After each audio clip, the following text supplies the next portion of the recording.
Hey guys, I hope you're all doing well. Today I wanted to come on, I'm gonna sneeze.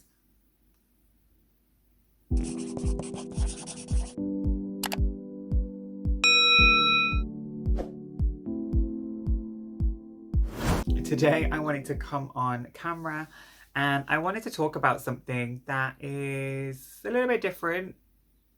And I'm kind of, part of me is nervous to put it out here, but part of me feels that I feel like I want to speak on this, and I know some of you will probably be interested in this, so I want to share it with you. And I want to share I suppose it's my whole transition story. I'm going to give sort of a brief talk about it, and then if you enjoy this, I'm happy to go into more depths of it. But let's start right at the beginning. So let me start when I was a child. So let me think. I was very, very young. So let me think. I'm trying to think the exact ages. It's going to be quite hard. But I will tell you something quite interesting that a lot of people ask me this all the time. They go, how did you, like, when did you know you were transgender? When did you know you wanted to be a woman? And people ask me this a lot, like very often. I'm not going to say on a daily basis, but people definitely are curious about this and very interested. I even have clients when I'm doing treatments on, they'll like ask me on the bed. They'll be like, so when did you know? And I mean, it's fine if I know you and we have this rapport and maybe I open up to you about it first, or it's kind of, you know what I'm saying? Very kind of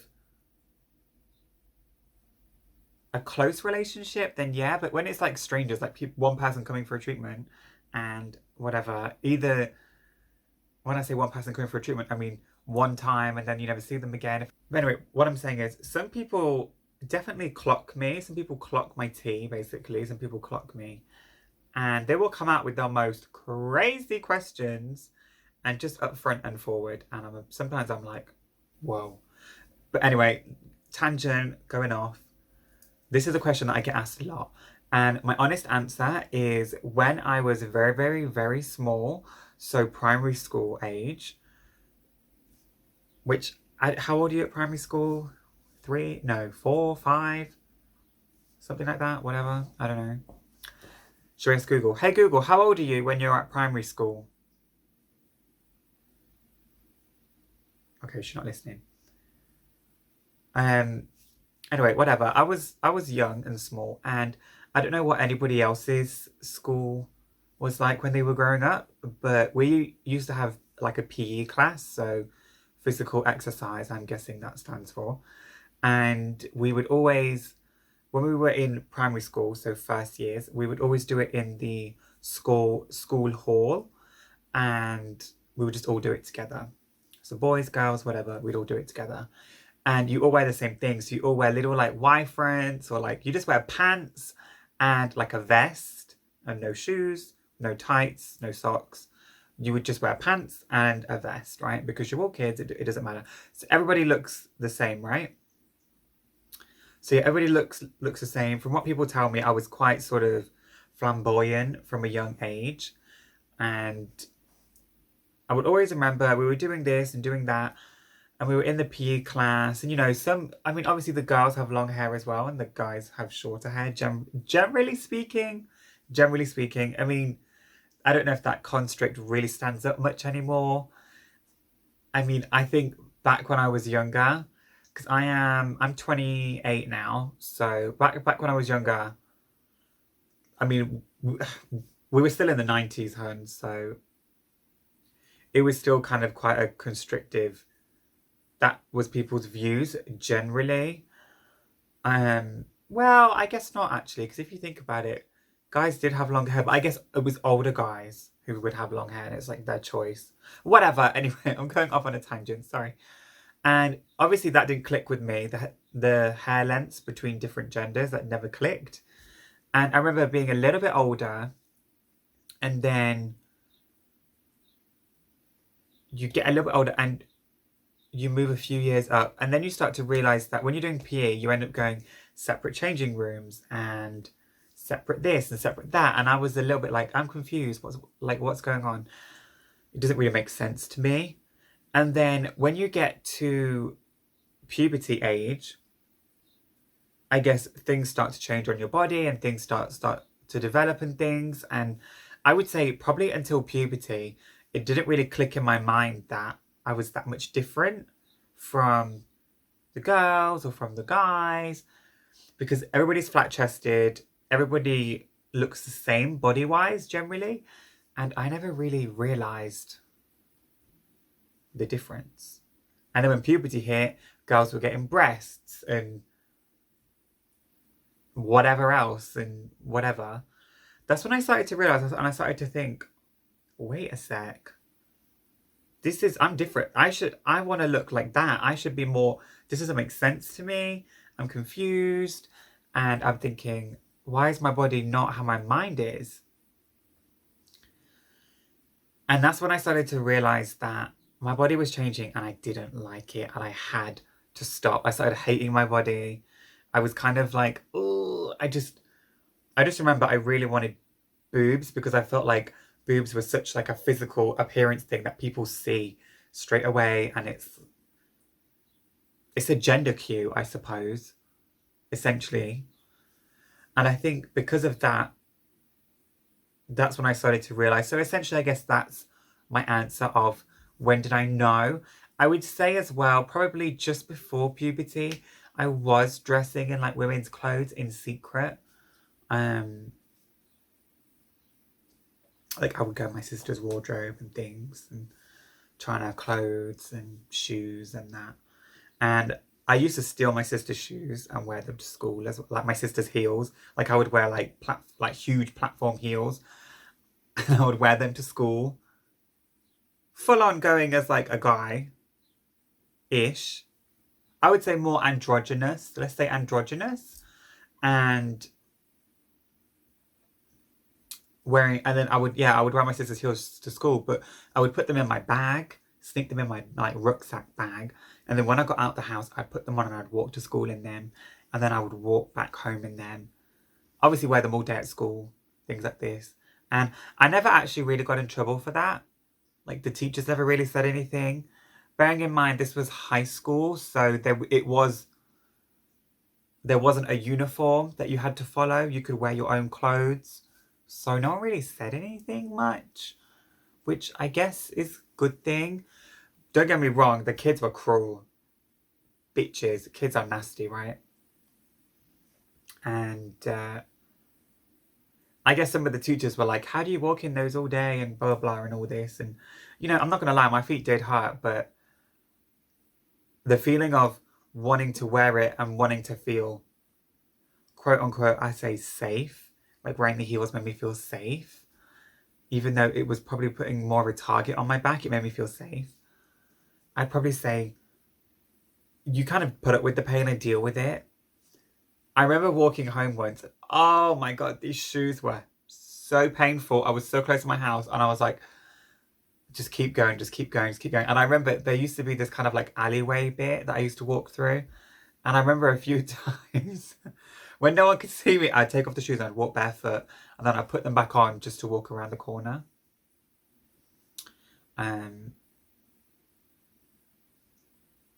Yeah, really, really weird. And I mean, I suppose it was really, there was never necessarily a pinpoint of, I'm going to do this, but it was more a gradual progression. And it was more a fact of I could voice to my parents that this is what I wanted to do and this is where I wanted to go. And, I chose to medically transition. So I chose to have surgeries. Whereas I know not everybody chooses that. I personally chose to have surgeries. And my choice was to medically transition. And I think for some people in my family, not everybody, but I think for some people in my family, it was definitely easier for them to accept and understand that once I had physically gone through all these operations and all of this and that, people I don't know. I don't know if it's like they took me more serious, or I don't know if it's they kind of thought, oh, okay, well, that's it now, or I don't know what, I don't know. But I mean, to be honest, I would say a lot of my family was accepting. I think a lot of my family was just kind of, I don't really know because let's just say a lot of my family distanced themselves from me, which is fine. Like, I don't care. And it seemed to be more of like a trend thing, I would say, in the sense of it would be like, ah, like when they're around you, they're all about it and it's this and it's that. And they're like, yeah, oh my God, I love it. And then when you're away, they were away from you. It's the opposite. But that's like with everybody. I think some friends are like that as well. Yeah, I mean, there's. Do you know what? I could tell you a lot of stories. As I'm sat here now thinking, I'm thinking I could tell so many stories about different things. I remember as well one time when I was walking home from school, and I came. This is not where we live now. This is like 2 houses ago, um, because we like moved around a few times, and I remember one of the neighbors. It was this sort of like elderly. It was an elderly couple that lived in this house. There was our house, a house in between, and then their house, right? And they had like a really long driveway. Okay, it wasn't a driveway, but let's just say the driveway was here where you drive in, and their garage is here. And then you kind of had to walk alongside the garage to the front door, which was further down. So it wasn't like a long driveway, it was just the front door was there and it was further away. And this is important, and you'll understand why in a minute. And I was walking back from school, and I had finished a long day, and I was going towards the house. And their house was sort of like on a corner. So the road came on a corner straight, and then we were in the other side of the corner.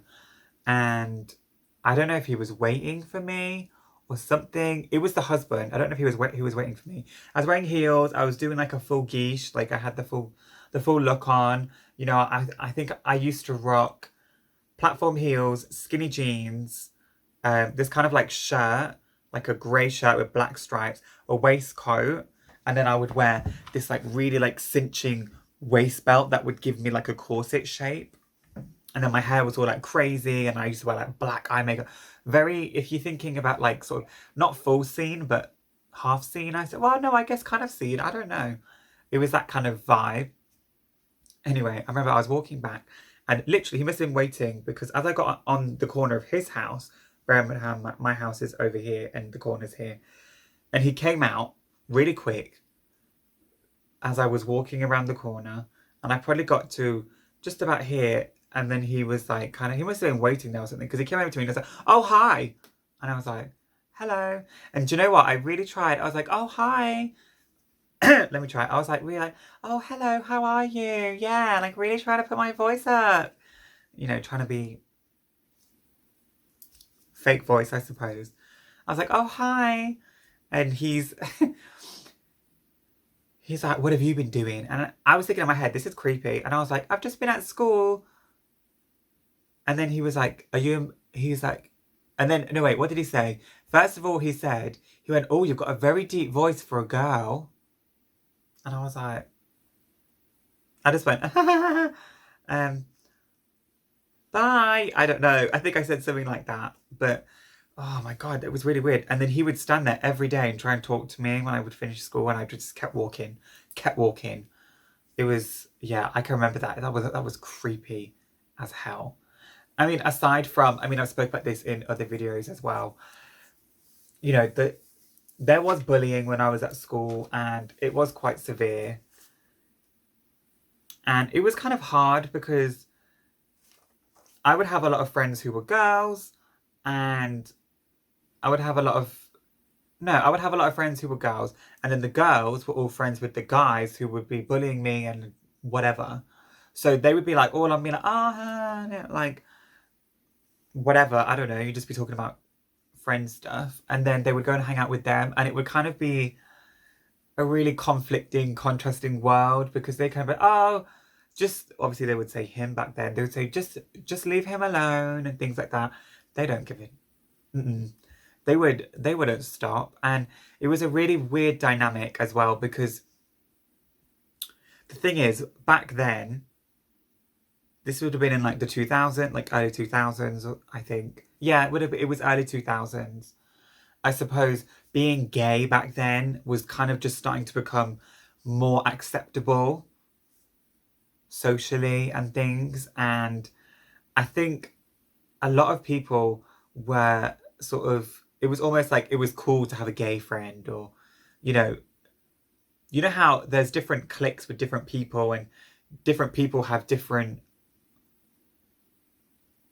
I don't want to use the word aesthetic, but you know when people, they have that aesthetic, like I have a gay friend, um I have an emo friend, I have a preppy friend, I have a, I don't know, whatever. Anyway, whatever, it felt almost like it was fashionable to those people, and that because it was fashionable to them, that they would want to kind of be seen to be hanging around with you and things like that, but then not really associate too much just in case, and this and that. And I would say the friends I had in high school, I had more in, I'd say I had more in high school. I'm getting confused. So in the UK, you would do primary school, high school, and then you do college, right? College is where you do your GCSEs. And so primary school, so high school, I would obviously have been wearing, so whenever I was talking about high school, I was talking about college. So high school, I would obviously, there would be a uniform and things, and we'd be quite young. So it was, yeah, back then I was flamboyant and things in high school, like actual high school. And it was like cool to have like a gay friend, and it was this and it was that. And, you know, I would say I had a decent amount of friends. Like I think most people do when they're younger and kids, you have like a decent amount of friends. And then when we got up to college, which is when I started to dress more in heels and transition into a mixture of boy and girl clothes, I was much more androgynous. Honey. Oh, honey, Thanksgiving? Oh, honey, thanks living! You would be shocked the amount of friends that drop you like a tin hat that you've known since primary school. So, because obviously you all live in the same kind of villagey area, town area. So many people just turn their backs on you the minute you want to come out as something a little bit more ostentatious or different or trans. They want to drop you. I mean, I did. Do you know what? I made some notes here as well, and this is literally what I wrote down. You will lose friends, and do you know what? It was almost like people, and I did write here. Everyone likes you, at school when it's like you're the cool gay guy or whatever. And maybe this is just my opinion. Obviously, I'm not. I know that bullying and everything still happens. I'm just glad that it's easier for kids these days. It's much easier. I don't doubt for a second that there's still horrible, cruel bullies out there, but I think it is slightly easier to be yourself and express yourself. But yeah, I mean, let's just see here. What did I see here? Da-da-da-da-da. So, I mean, the things that I wrote down, these are notes as well. So I also wrote on here, you will be treated differently. Don't look for validation from people. That would be my biggest one, is stop looking for validation. As a trans woman, don't look for validation. Yeah.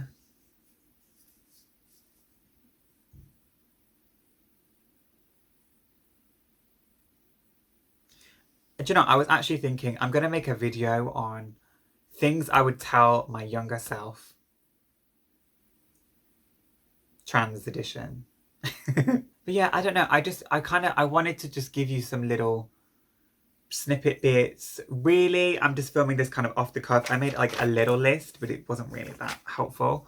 So what I think I'll do is I'll actually sit down and think about things, and I can talk more about it.